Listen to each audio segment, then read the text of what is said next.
The Shepnaz podcast begins now. You're listening to the Shepnaz podcast by Shepherd Church. Everything we do here is to connect our community in a meaningful relationship with Christ, and we're expecting great things. My name's Joey. I get to be the host of this podcast, and today I get to sit down with Shannon Smith, a missionary for the Church of the Nazarene in Cambodia. You're not going to miss this conversation. Let's dive in. All right, Shannon, well, thanks for being here today, or I guess tonight where you are. Is that right? Yes, it's around 8:30 p.m. here. Okay, and it's about 9:30 a.m. here. So, well, thanks for joining us. We wanted to kind of get to know you and hear about what God's doing, but I'd love for you to introduce yourselves to those who are going to listen to this, people of our church, and kind of give us some of the history, like where'd you grow up and maybe how did you come to faith in Christ? Okay, I grew up in Virginia, mostly in Virginia and North Carolina. We moved around a lot when I was little, younger, but yeah, so I lived mostly in Virginia, I guess.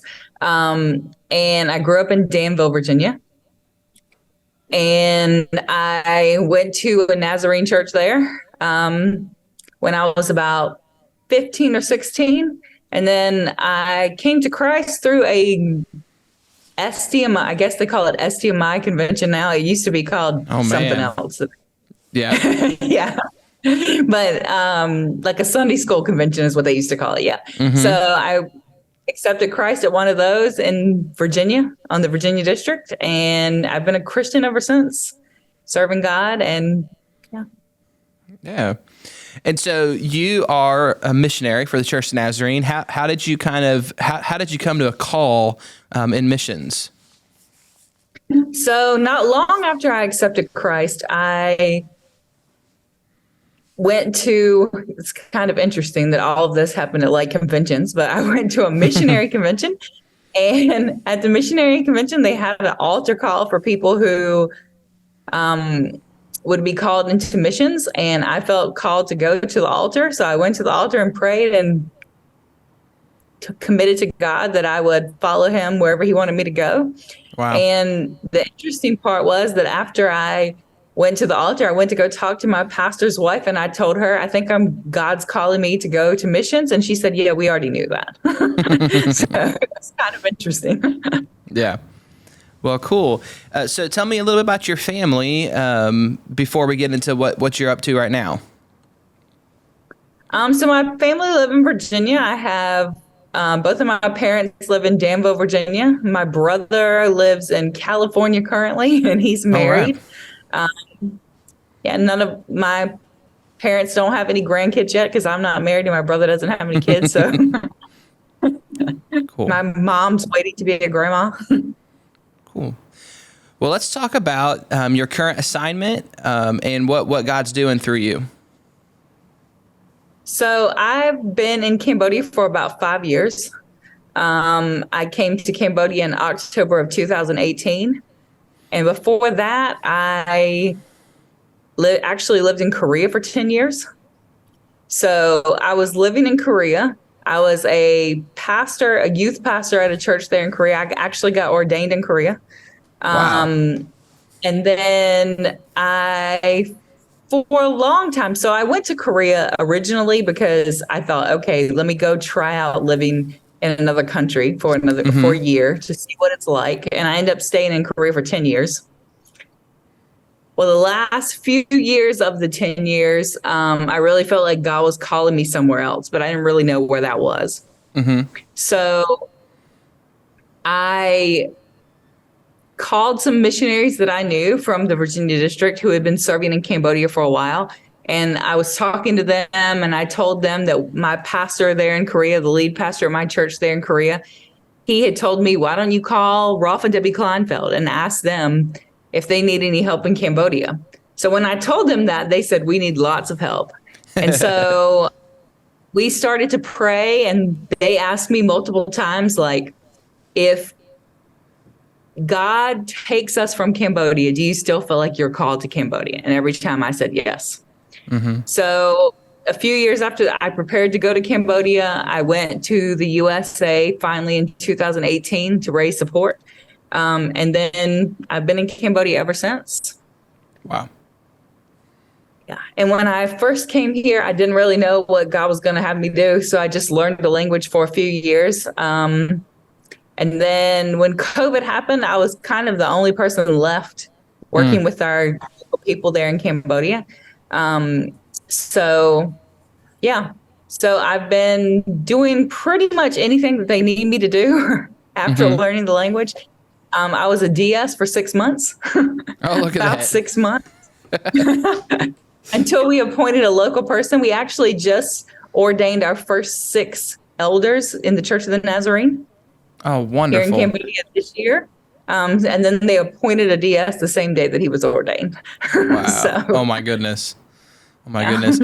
Can you talk a little bit? I mean, I'm fairly certain that the majority of the people who are going to listen to this podcast have never been to or really learned about Cambodia. Can you tell us a little bit about the country? So Cambodia is in Southeast Asia. If you know where Thailand is, it's really close to Thailand. We're on the border of Thailand, Laos, and Vietnam. Okay. And it's, I think most people say it's about the size of like the state of Indiana. Oh, okay. But it has about 16 million people. Wow. And only about 1.5% of those people or less are Christian. Okay. So there's a plentiful harvest ready to be had. Yes. Yeah. So what are some things that you get to be a part of as that mission? Like what you mentioned, you're like, well, I'm doing anything they ask me to do. So lots of things, but what are some things that you are doing that you could share? So right now I'm doing district development. So I'm trying to walk alongside our local people and train them to do the things that they've never really been trained to do. I work as a translator. So I spent the first 2 years of my time in Cambodia learning the language. So now I'm doing a lot of translation work, interpreting, and for Khmer people. Most of our Khmer people cannot speak any English. Okay. So anytime they need to communicate with the outside world, they need someone to help them.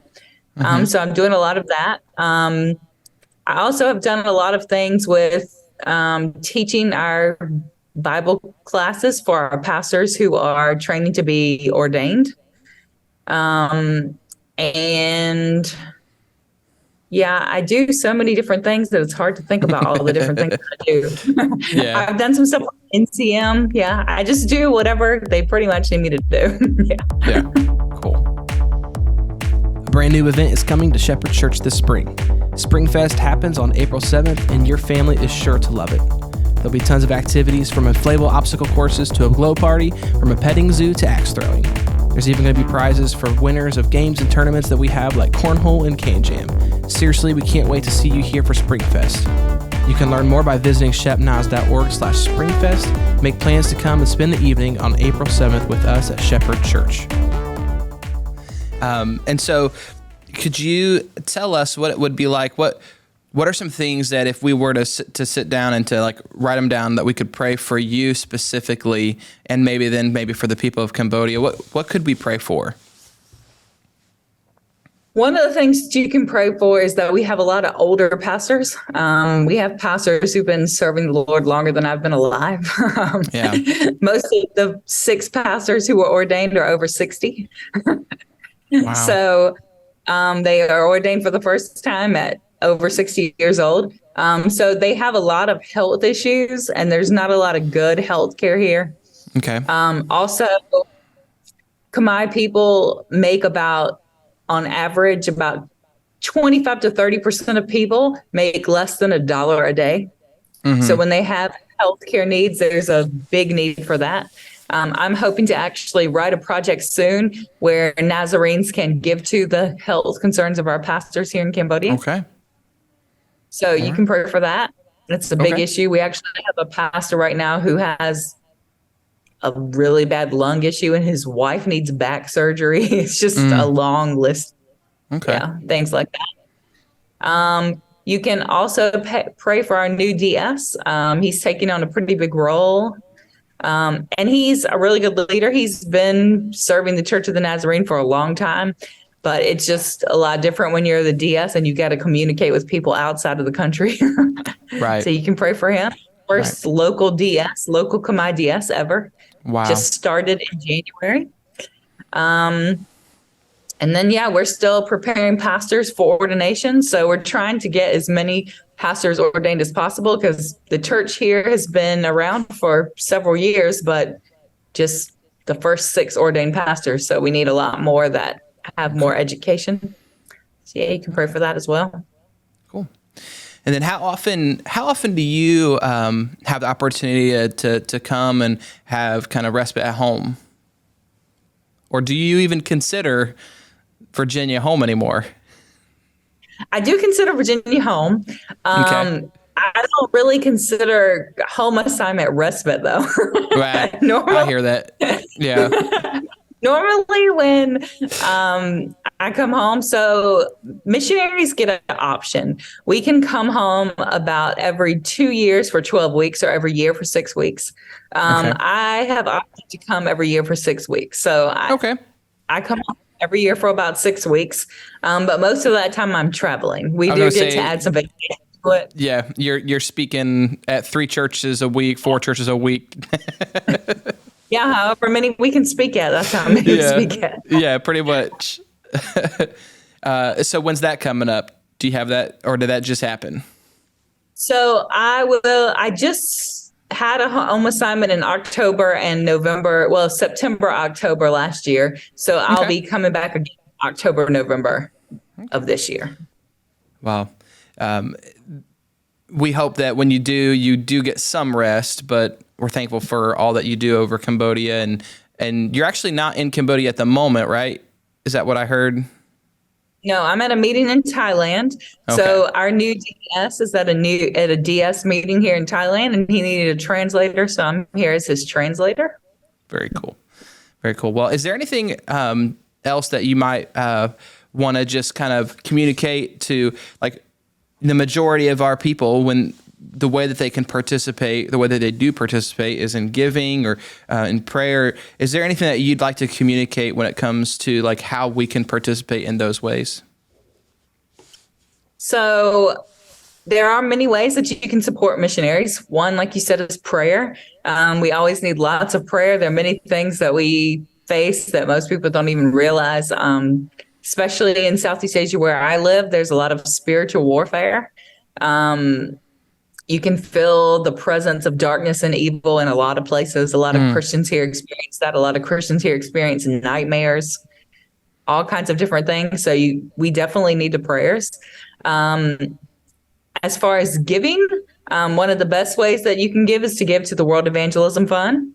So every missionary gets some support. Every missionary in the Church of the Nazarene gets some support from the World Evangelism Fund. So without giving to the World Evangelism Fund, missionaries couldn't be in all the world areas that we're in now. Mm-hmm. I couldn't be here doing what I'm doing. Missionaries couldn't be all over the world doing what they're doing without giving to the World Evangelism Fund.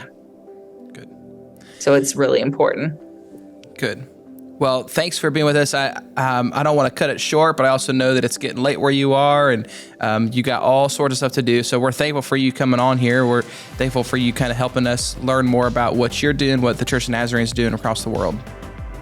Yeah, thank you so much for having me. It was really great to be here. That's going to do it for our episode today. My thanks to Shannon for coming on, for being on kind of late her time, early our time, and getting some good information about what God's doing in Cambodia. We want to ask you guys to pray for her and to be a part of what God's doing there by giving towards the World Evangelism Fund, and giving here at Shepherd helps to do that. As always, you can find out more about what's going on at Shepherd through our app, our website at shepnaz.org. Of course, email us at podcast@shepnaz.org for whatever you would like to get a hold of us for. This podcast is a production of the Shepherd Church of the Nazarene, Gahanna, Ohio. Email to podcast@shepnaz.org and let us know what you think.